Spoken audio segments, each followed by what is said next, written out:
Samson was no ordinary man. He was blessed by God with incredible strength. This wasn't the strength of a normal man, this was the strength of a lion. Samson could move mountains and wrestle lions with his bare hands. His enemies, the Philistines, trembled at his name. They ruled over the land of Israel, making life difficult for Samson's people.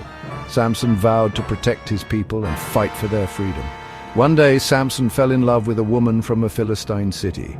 Her name was Delilah. She was beautiful and charming, and Samson was smitten. But their love was dangerous. The Philistines saw a chance to defeat Samson through Delilah. The Philistine rulers approached Delilah with a proposition. They knew she was close to Samson. They offered her a fortune in silver to uncover the secret of his strength. They told her, "Find out what makes Samson so strong. Tell us how we can defeat him." Delilah was torn. She cared for Samson, but the Philistines' offer was too tempting to resist. She agreed to help them.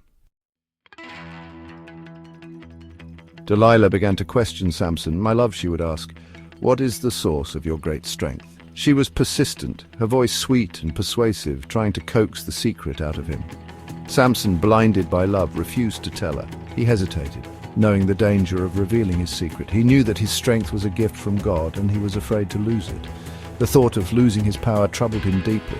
He made up stories, hoping to satisfy Delilah's curiosity. Each tale was more elaborate than the last, designed to keep her at bay. He told her that his strength would leave him if he was tied up with certain ropes. These ropes, he claimed, had to be new and never used before.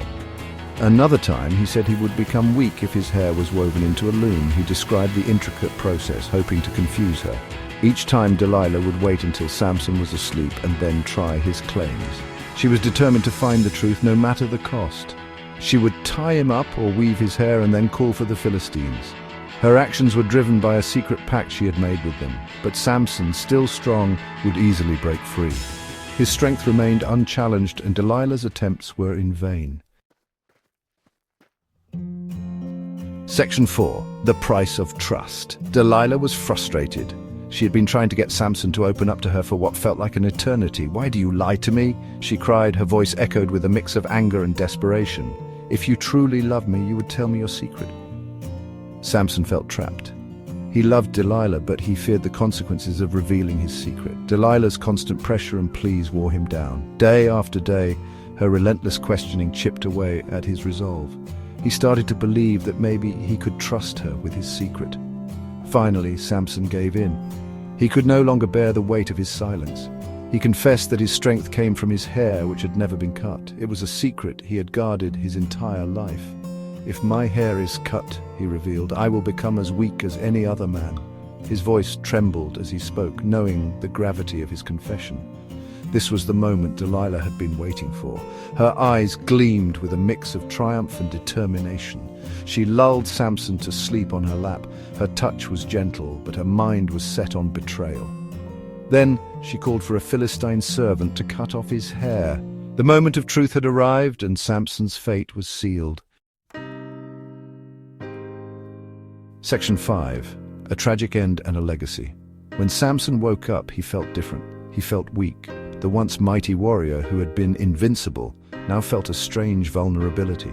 His strength, which had always been his defining trait, seemed to have vanished overnight. He didn't realize that his hair had been cut. His long locks, the source of his immense power, were gone. As he touched his head in shock, the reality of his situation began to sink in.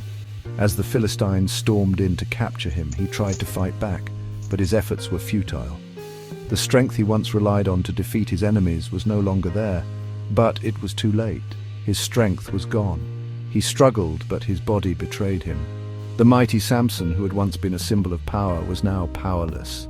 The Philistines blinded him and took him prisoner. They led him away, a broken man, stripped of his dignity and strength. They brought him to their temple and made him an object of ridicule. The once feared warrior was now a source of entertainment for his captors. They laughed and mocked him. The jeers and taunts echoed through the grand hall, a constant reminder of his fall from grace. But Samson prayed to God one last time. He asked for strength. In his darkest hour, he turned to his faith, seeking divine intervention. He wanted to punish the Philistines for what they had done to him and his people. His determination was unwavering, fueled by a desire for justice and retribution. Gathering all his remaining strength, Samson pushed against the pillars of the temple. Every ounce of his being was focused on this final act. The entire structure collapsed, burying Samson and the Philistines within. The temple crumbled, a testament to his final act of defiance. In the end, Samson, even in his weakness, delivered his people from their enemies. His sacrifice was not in vain. The story of Samson and Delilah is a tale about the power and danger of love, the consequences of betrayal, and the importance of faith. It reminds us that even the mightiest can fall. But redemption is always within reach. Though Samson made mistakes, he ultimately sacrificed himself to save his people, leaving behind a story that reminds us that even the strongest can fall and that redemption can arise from tragedy. His legacy is a powerful reminder of the resilience of the human spirit and the enduring power of faith.